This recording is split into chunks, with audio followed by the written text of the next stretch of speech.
কখনো মেয়েদের ফাঁদে পড়বেন না। বোকা ছেলে তোমাকে বলছে, মেয়ের সাথে গল্প করো না, দেখো তওবা করে উঠো, আস্তাগফিরুল্লাহ ওয়া আতুবু ইলাইহি।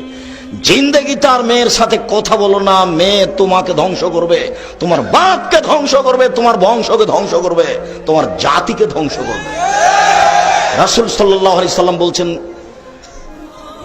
সবচেয়ে মানুষের জন্য ভয়াবহ, সবচেয়ে মানুষের জন্য বিপজ্জনক বস্তু হলো নারী। আমি মুহাম্মদ সাল্লাল্লাহু আলাইহি সাল্লাম ছেড়ে যায়নি কোনো বস্তু যেটা পুরুষের জন্য বিপজ্জনক হতে পারে নারীদের চেয়ে। দেখো তুমি কিভাবে ভাষা উল্টিয়ে দিল হাতে হাতে। জীবনে কোনোদিন তার সাথে প্রেমের গল্প করো না, তুমি ধ্বংস হবে, তোমার বাপ ধ্বংস হবে, তোমার বংশ ধ্বংস হবে, তোমার বিদ্যা ধ্বংস হবে, তোমার জাতি ধ্বংস হবে। তুমি হিসাব করে চলিও, তুমি চিনতে পারোনি।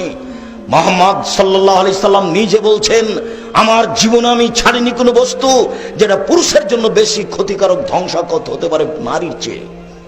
মুহাম্মদ সাল্লাল্লাহু আলাইহি সাল্লাম বলেন, ইন্নান নিসা হাওয়াইলুশ শয়তান, নিশ্চয় হচ্ছে মহিলারা শয়তানের জাল। রাসূল সাল্লাল্লাহু আলাইহি সাল্লাম বলেন, শয়তানের ষড়যন্ত্র দুর্বল আর নারীদের ষড়যন্ত্র সবল। তিনি বলেন, ও নারী জাতি, আমি দেখিনি তোমাদের চেয়ে কাউকে বুদ্ধিমানের বুদ্ধিকে নষ্ট করতে পারো। ও নারী জাতি, তোমরা এমন জাতি যে বুদ্ধিমানের বুদ্ধিকে নষ্ট করতে পারো। একবার তোমার দিকে হাসি দিয়ে যদি কথা বলে তাহলে তোমার বুদ্ধি হারিয়ে যাবে। তুমি চেয়ারম্যান, মেম্বার, এমপি, মন্ত্রী, যত বড় পরেজগার হও না কেন, এক হাসিতে তোমার বুদ্ধিবিদ্যা ঈমান কমে যাবে, তার নাম নারী। তুমি এটা বিবেচনা করি উপস্থিত বৈঠকের মুসলিম বোন, আপনাকে আমি ঘৃণা করতে আসিনি। নারী আয়েশাও, নারী খাদিজা রাদিয়াল্লাহু তাআলা আনহা, জিবরাইল এসে বলছেন মুহাম্মদ সাল্লাল্লাহু আলাইহি সাল্লাম, ওই যে খাদিজা, ওই যে তার হাতে একটা বাটি আছে তরকারির।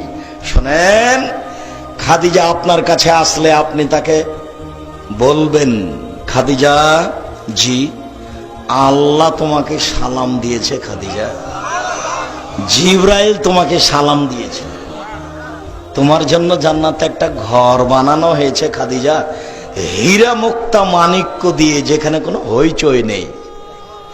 খাদিজাও তো মহিলা, আপনাকে খাদিজার মতো মনে করি। তো শয়তান কে? ওই যে আপনার পাশে বসে আছে, দেখেন, ওর ছোট ব্লাউজ, ওর স্বামী নাই, ওর বাপ নাই, ও বাপ ছাড়াই দুনিয়াতে এসেছে, ও স্বামী ছাড়াই দুনিয়াতে চলে। বল হিসাব। আপনি আমার দিনই বোন, আপনাকে আমি ঘৃণা করতে আসিনি, আমি শয়তানের চেয়ে খারাপ বলিনি। তো আপনার পাশে একজন মহিলা বসে আছে, আপনি দেখেন, তার পেট দেখা যায়, তার পিঠ দেখা যায়, তার অঙ্গ প্রত্যঙ্গ দেখা যায়, ও কি মনে করে আর বাপ নাই নাকি? বাপ ছাড়াই দুনিয়াতে এসেছে, কাপুরুষ, ওটা তো আপনারই মেয়ে, জবাব আমি দেব। আপনি জান্নাত কিনে নিয়েন, জান্নাত পড়ে আছে। মুহাম্মদ সাল্লাল্লাহু আলাইহি সাল্লাম বলেছেন, তিন শ্রেণীর মানুষ জান্নাতে যাবে না, তার মধ্যে আপনি আছেন। মুহাম্মদ সাল্লাল্লাহু আলাইহি সাল্লাম বলেছেন, তিন শ্রেণীর মানুষ কখনো জান্নাতে যাবে না, তার মধ্যে আপনি একজন। আপনি হচ্ছেন দায়ুস, ওই মেয়ে আপনার। আপনি হচ্ছেন স্বামী, ওই বই আপনার। যার পেট দেখা যায়, যার পেট দেখা যায়, যার হাত দেখা যায়, যার মাথার চুল দেখা যায়, এখনো বসে আপনার মেয়ে প্যান্ট পরে এখন বসে আছে। কাপুরুষ কি দেখাচ্ছেন আপনি? কষ্ট লাগে, ব্যথা লাগে? ব্যথা লাগে কেন?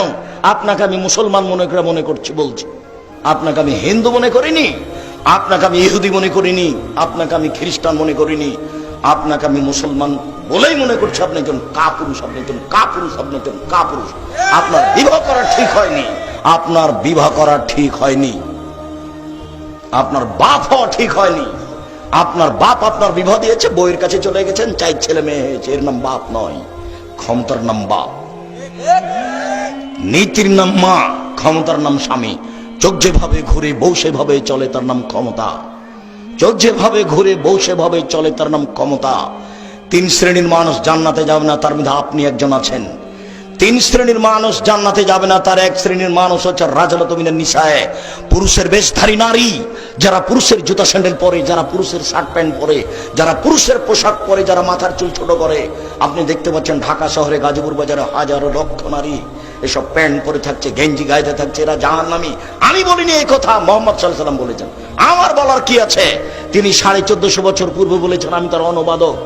আমি আব্দুর রাজ্জাক বিন ইউসুফ বলছি, আল্লাহর কসম, আল্লাহর কসম, আল্লাহর কসম, আমি 90 সাল থেকে এখন পর্যন্ত কোনোদিন অপ্রয়োজনীয় বাক্য বলিনি।